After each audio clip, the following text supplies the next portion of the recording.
Be me. 29. Feminist CEO of a robotics startup. Raised $4.2 million in Series A. Built entire company identity around gender equity in STEM. Profile in Forbes, titled, "She's Building the Future Without Men." Gave TED Talk about dismantling the bro culture in engineering. Every hiring decision I make is about proving a point. That women don't need men to build world-class technology. That the only reason tech is male-dominated is systemic oppression. That given equal opportunity, women outperform men every single time. Company's doing okay. 12 employees. All women, except for one guy in customer support. His name's David. He's been here since the beginning.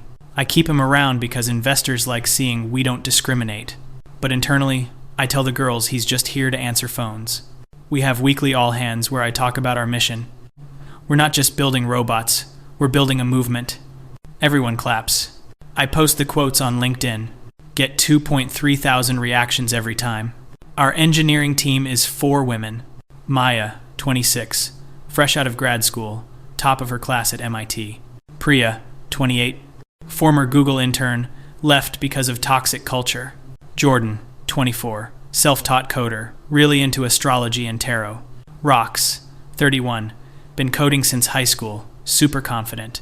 I handpicked every single one. Turned down 40-plus male applicants to find them. I remember laughing with my co-founder about one guy's resume. 15 years of embedded systems experience, but he's probably just another mansplainer. We hired Maya instead. She had 6 months of internship experience. I told myself experience is overrated anyway. We land a huge contract. $850,000 project with a logistics company. They want autonomous warehouse robots. Custom navigation, real-time object detection, the whole thing. Timeline is aggressive. 9 months to MVP, 12 months to production. I'm confident. Tell the client we've got the best team in the industry. He's skeptical, asks about our engineering background. I say, our lead engineer graduated top of her class from MIT. Don't mention she's never shipped a production system. He signs anyway.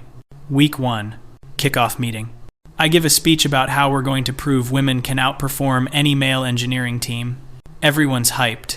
Maya's leading the project. She's smart, no doubt. But she keeps saying, I think we should research this more. Every decision is followed by, let me look into best practices. I tell her, trust your instincts. You're brilliant. She smiles, but I can see the doubt. Week 3, first sprint review. They've made some progress on the UI mock-ups. Navigation system isn't started yet. I ask why. Priya says, we're still debating the tech stack. Jordan wants to use this new framework she read about on Medium. Rox wants to stick with something proven. They've been in Slack arguments for days. I say, just pick one and move forward. They all nod. Next week, still debating. David, the support guy, stops by my office. Says, hey, I used to do some embedded systems work if the team needs help. I cut him off. We're good, David. The engineering team has it covered. He nods, walks out. I text Maya. If David tries to mansplain the project to you, just ignore him. She replies, lol will do. Month 2. Client wants a progress update. I ask Maya for a demo. She says, we're not quite ready for a demo yet. I say, what do you mean? It's been 2 months. She explains they rebuilt the navigation module 3 times. First version was too slow. Second version had memory leaks. Third version just doesn't feel right. I ask about the object detection. Jordan says, I'm still learning TensorFlow. Pause. You're still learning? She says, yeah, I've done some tutorials, but production ML is different. I feel my stomach drop. Don't show it. Tell them, you've got this. Just keep pushing. I start working late. Checking GitHub commits. They're working, I can see that. But the code is messy. Lots of comments like, Toto, fix this later, and not sure if this is right. I don't code anymore, haven't in years. But even I can tell this isn't production quality. Tell myself it's just the learning curve. First big project, makes sense? They'll figure it out. Month 3, Priya asks for a team meeting. Says, I think we need to bring in a senior engineer. My jaw clenches. We don't need to bring in anyone. You 4 are enough. Rox agrees with Priya. Look, I'm good at front end. But this embedded stuff is new to me. We're kind of all figuring it out as we go. Jordan nods. Yeah, maybe someone with experience could help us not waste time. I feel defensive. You're all capable. You just need to believe in yourselves. Maya's quiet. After the meeting, she stays back. Says, I'm really trying, but I feel like I'm drowning. I hug her. Imposter syndrome is real. Don't let it win.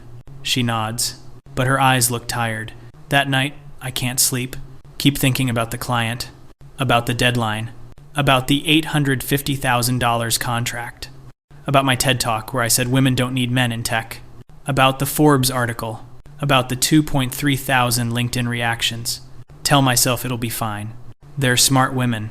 They just need time. Month 4. Client emails asking for a demo. I panic. Tell Maya we need something, anything to show. She pulls an all-nighter. Gets a basic navigation demo working in a simulator. It's not real hardware, just a 3D model. But it moves. I schedule the demo call. Client joins. Maya shares her screen. Robot moves forward. Client says, okay, now show me object detection. Maya freezes. We're still integrating that module. Client, what about the real hardware test? We're focusing on software first. Hardware integration comes next. Sprint. Client doesn't look happy. Says, you're a third of the way through the timeline and you're still in simulation? I say, we're being thorough. Quality over speed. He says, you promised me the best team in the industry. Hangs up. I sit in my office. Door closed. Head in my hands. Maya knocks. Comes in crying. Says, I'm so sorry. I'm trying so hard. I tell her it's okay. But inside I'm screaming. Post on LinkedIn anyway. Progress isn't always linear. Trust the process. Trust your team. Get 1.8 thousand likes. I feel like a fraud. Month 5. We're falling further behind. Jordan admits she's overwhelmed. Says, I think I need to take a mental health break. I say, we're in the middle of a project. She starts crying. I know, but I can't sleep. I feel like I'm failing everyone. I let her take 2 weeks off. Now we're down to 3 engineers. Priya picks up Jordan's work, but she doesn't understand Jordan's code. Spends a week just reading through it. Says, I think we need to rewrite this whole module. I want to scream. David stops by again. Says, I don't mean to overstep, but I heard you're behind schedule. I used to work on autonomous systems at a robotics firm before this. If you want, I could take a look, maybe help troubleshoot. I'm about to say no, but I'm desperate. I say fine, talk to Maya. He nods. Next day, David's in a meeting room with Maya and Rox. I walk by, see him at the whiteboard, explaining something about sensor fusion. They're taking notes. I feel weird, like I'm watching my thesis crumble. Later, Maya says David's really helpful. He found 3 bugs in like an hour. I just nod. Don't know what to say. Month 6. Client threatens to pull the contract. Says, you're halfway through and you don't even have a working prototype. I'm starting to think you oversold your capabilities. I beg for more time. He says, 2 months. If you don't have hardware working by then, we're done. I hang up. Feel like throwing up. Emergency all-hands meeting. I tell everyone we need to crunch. Priya says, we're already working 60-hour weeks. Rock says, I haven't seen my girlfriend in a month. Jordan's back from her break, but she looks fragile. Says, I'll do my best. Maya's silent. I say, we can do this. We're strong, capable women. We don't need anyone's help. Nobody cheers this time. David sends me an email. Subject, thoughts on the project. I almost delete it, but I open it. He's written a whole breakdown. Lists every technical bottleneck. Suggests bringing in 2 senior engineers he knows. One specializes in embedded systems. One specializes in ML for robotics. Both have 10+ years of experience. He says, I know this isn't what you want to hear, but the team needs help. I close the email. Don't respond. That weekend, I'm at a Women in Tech conference, giving a talk about my company, about how we're proving women don't need men. Everyone claps. Someone asks, what's your biggest challenge so far? I pause. Want to say, we're failing and I don't know how to fix it. Instead, say overcoming bias from clients who doubt us. More applause. Feel sick. Month 7. Jordan quits. Says, I'm sorry, I can't do this anymore. I feel like I'm drowning and nobody's throwing me a lifeline. I try to convince her to stay. She just says, you hired me because I'm a woman, not because I was ready for this. I needed mentorship, not pressure. She leaves. Now we're down to 3. Maya comes to me. Says, I think we should hire David's friends. I say, absolutely not. She says, why? We're drowning. We need help. I say, because it proves them right. It proves we can't do it alone. She stares at me, says, maybe we can't. I feel my chest tighten. Don't say that. She says, I'm just being honest. I'm a good engineer, but I'm not experienced enough for this. None of us are. We needed a senior engineer from day one, but you refused because they were all men. I don't respond. She walks out. I pull up the resumes I rejected. Scroll through them. 15 years embedded systems. 12 years robotics. 20 years manufacturing automation. All men. I rejected them all. Told myself they were overqualified. Told myself we didn't need them. Told myself women were better. Now I'm staring at a failing project, and I have nobody to blame but myself. Month 8. We're 3 weeks from the deadline. Still no working hardware. Client emails every other day. I stop responding. Priya breaks down in a meeting. Says, I can't do this anymore. I feel like a fraud. I left Google because I thought I was being held back. But maybe I was just at my level. Rox tries to comfort her. But I can see Rox is barely holding it together too. I finally respond to David's email. Say, set up a meeting with your friends. He says, are you sure? I say, just do it. Meeting with David's friends. Jake, 38, worked at Boston Dynamics. Lucas, 42, led autonomous vehicle teams at 2 different companies. They look at our code. Jake says, this is a good start, but you're about 6 months from production ready. I say, we have 3 weeks. Lucas laughs, then realizes I'm serious.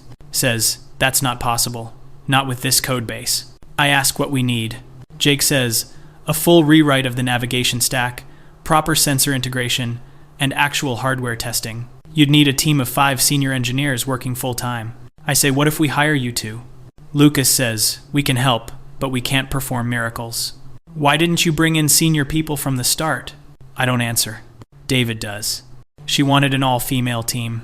Jake nods slowly. Ah. The room goes quiet. I hire Jake and Lucas. They start immediately. Within 2 days, they've identified 30-plus critical bugs. They work with Maya and Rox. I watch them collaborate. Jake's patient, explaining things. Lucas is direct but not mean. Maya's taking notes like crazy.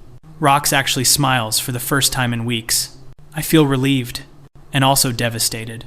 Week 9. Jake and Lucas are working 80-hour weeks. They bring in another friend, Marcus, to help with ML. Now we have 3 senior male engineers and 3 junior female engineers. The dynamic has completely shifted. The guys are leading. The women are learning. It's working. But it's everything I said we didn't need. Client demo day. Jake's leading the presentation. Real hardware, real navigation, real object detection. It's not perfect, but it works. Client's impressed. Says, this is more like it. Glad you got your team sorted out. I just nod. After the call, Maya hugs Jake. Says, thank you for saving us. He says, you did the hard part. We just helped you cross the finish line. I know he's being nice. They did 70% of the work in 30% of the time. That night, I'm alone in the office. Scrolling through my old LinkedIn posts. Women don't need men in tech. We're building the future without them. Trust women to lead. Every post feels like a lie now. I think about Maya's words. You hired me because I'm a woman, not because I was ready. Think about Jordan quitting. Think about Priya crying. Think about rejecting 40-plus qualified male engineers.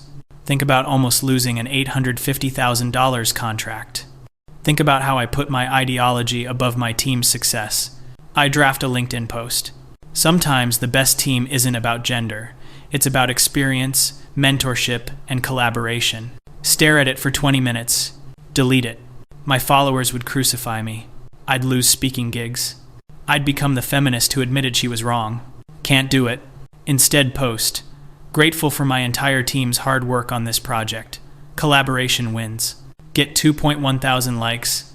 Feels hollow. Month 10. Project shipping. Clients happy. Jake, Lucas, and Marcus are still here.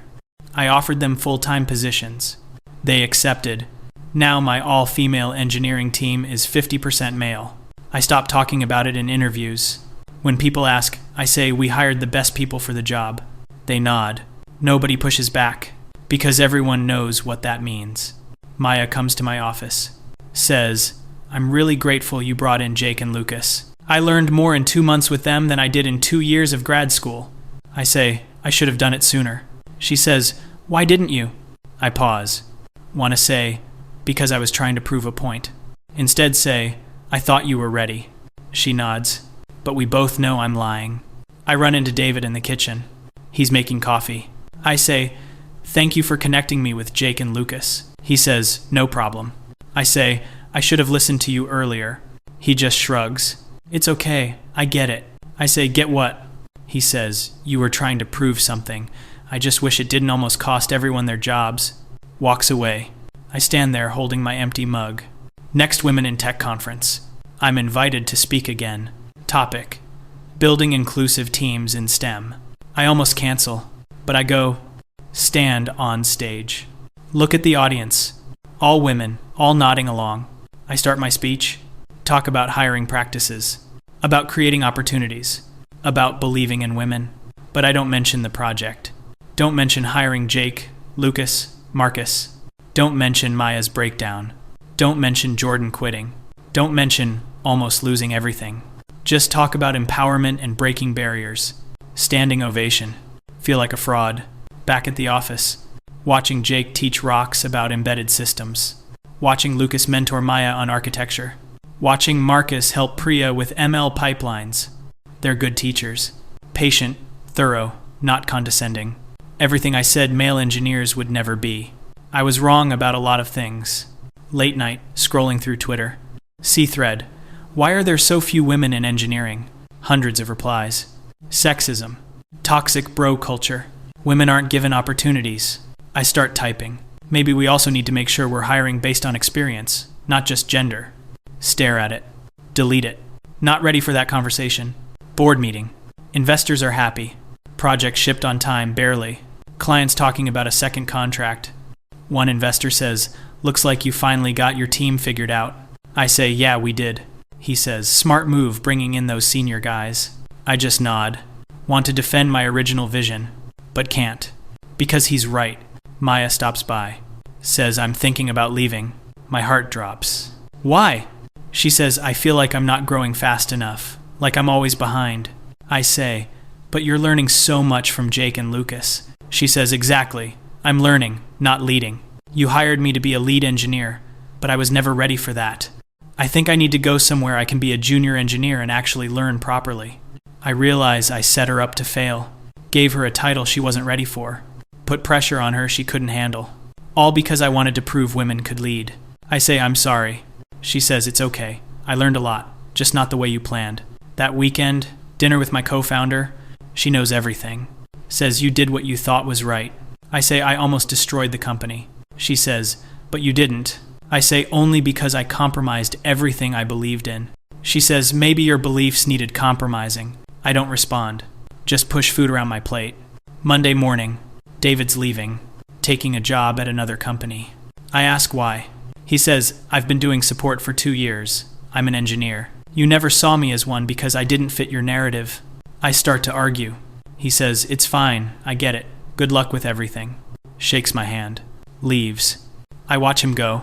Realize he was qualified the whole time. I just refuse to see it.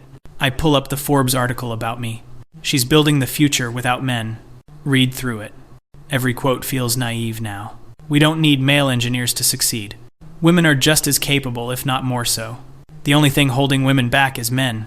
I was so confident, so sure, so wrong. I think about rewriting the narrative, doing an interview about what I learned, about how ideology can't replace experience, about how diversity of thought matters more than diversity of gender, about how I almost failed because I refused to hire qualified people. But I know what would happen. I'd be labeled a traitor. Feminist groups would disown me. My TED Talk would be used as a cautionary tale. LinkedIn would roast me. Easier to just stay quiet. Board meeting, next quarter. Investor asks about team composition. I say we're focused on hiring the best talent regardless of background. He nods approvingly. Another investor says, what happened to the all-female engineering team vision? I pause. Say, we evolved our approach based on what the company needed. Corporate speak for I was wrong but can't admit it. Meeting ends. I sit in my car, stare at the steering wheel, think about Maya, Jordan, Priya, rocks. I failed them. Hired them for their gender, not their readiness. Put them in positions they weren't prepared for. Then blamed them when they struggled. I draft another LinkedIn post. Leadership is about putting ego aside and doing what's best for your team, even when it contradicts your beliefs. Stare at it. Add. Sometimes that means admitting you were wrong. Stare longer. Delete the whole thing. Post instead. Excited about Q3. Our team is stronger than ever. Get 1.9 thousand likes. Comments full of praise. Nobody knows. Late night. Office empty. I pull up the resumes I rejected. 40-plus qualified male engineers. Some with 20 years experience. I rejected them all. Hired 4 women with minimal experience instead. Told myself it was progress. Told myself it was justice. Told myself experience didn't matter. I was wrong. I think about the guy with 15 years embedded systems experience. The one I laughed about with my co-founder. Called him a probable mansplainer. Never even interviewed him. He could have prevented all of this. Jordan wouldn't have quit. Maya wouldn't be leaving. Priya wouldn't have broken down. We wouldn't have almost lost everything. But I was too busy proving a point. I opened my journal. Right. I built a company on the idea that women don't need men, but we did. Not because women aren't capable, but because I hired based on gender instead of readiness. I set my team up to fail. I almost destroyed everything we built, and I still can't admit it publicly. Close the journal. Sit in the dark. Next day, I see Jake teaching Maya. She's smiling, taking notes, learning more than she ever did when I was just telling her to trust herself. I realize mentorship matters. Experience matters. Readiness matters. Gender doesn't matter as much as I thought it did. I get invited to another conference. Decline. Can't give another speech about empowering women when I know I failed the women I hired. Organizer emails back. Is everything okay? I reply, just need to focus on the company. She says, understood. Let us know when you're ready to share your story again. I won't be. Sitting in my office, looking at the team. Jake, Lucas, Marcus teaching. Maya, rocks, Priya learning. It's working now, but it's not the vision I sold. Not the story I told. Not the future I promised. I think about all the women who looked up to me, who believed in the all-female engineering team, who thought I was proving something. I was, just not what I intended. I think about posting something honest, about how I learned that ideology can't replace experience, about how I put my team in impossible positions, about how I almost lost everything because I refused to hire qualified men. But I know I won't, because the cost of honesty is too high, and I'm not brave enough to pay it. So I just sit here, running a company that succeeded in spite of my vision, not because of it. Employing men I swore I didn't need. Watching women learn from the mentors I refused to hire. And pretending on LinkedIn that everything went according to plan. Turns out men with experience beat my ideology, and that sucks to admit. Sometimes you need experience more than ideology. Sometimes the best team isn't the one that proves your point. Maybe I'm just a failed feminist who couldn't deliver. Or maybe I finally learned what actually matters. Probably both. What do you guys think?